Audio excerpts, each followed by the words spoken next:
सर्दियों का मौसम और ये खिली खिली धूप कितना मन को सुकून देती है। ऐसा लगता है शायद इसी की तो तलाश थी।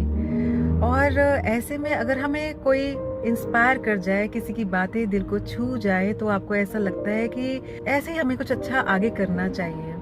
तो एक छोटी सी बात शेयर करती हूँ। कुछ टाइम पहले मकर संक्रांति का दिन था और मैं वर्कआउट कर कर जब अपने घर पहुंची तो मैंने देखा कि एक बूढ़ी लेडी जो थी वो घर के दरवाजे पर खड़ी हुई थी। अब जाहिर सी बात है वो दान दक्षिणा लेने के लिए आई थी। तो मैं अंदर गई और मैं कुछ सामान जो था वो मैंने उनको आकर दे दिया। तभी मैंने देखा उन्होंने पैरों में कुछ भी नहीं पहना हुआ था। तो मैंने उनसे उस चीज़ का कारण पूछा। उन्होंने कहा कि किसी कारणवश वो जिस बस से नीचे उतर रही थी उस बस में इतने लोग थे कि भीड़ की वजह से वो उनकी जो चप्पल थी वो वहीं पर ही रह गई। तो साथ ही साथ उन्होंने अपने बारे में कुछ शेयर भी किया, किस कठिनाई के साथ वो अपने जीवन में संघर्ष करते हुए आगे बढ़ी हैं। तो मैंने उनकी बातें बहुत सुकून से सुनी और फिर मदद की।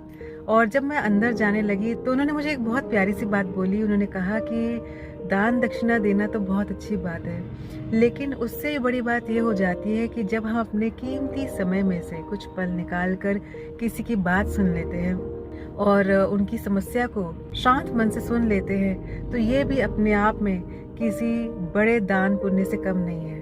उन्होंने मुझे बहुत सारा आशीर्वाद दिया और उनकी इसी अच्छी सोच को लेकर मैं घर में अंदर चली गई। बात उनकी एकदम सही थी। कहीं ना कहीं हमें हमारे आसपास के लोग जो है वो अपनी बातों से, अपनी समझ से भी इंस्पायर कर जाते हैं, ताकि हम अपनी ज़िंदगी में भी अच्छी चीज़ों को करते रहें और हमें प्रोत्साहन मिलता रहे।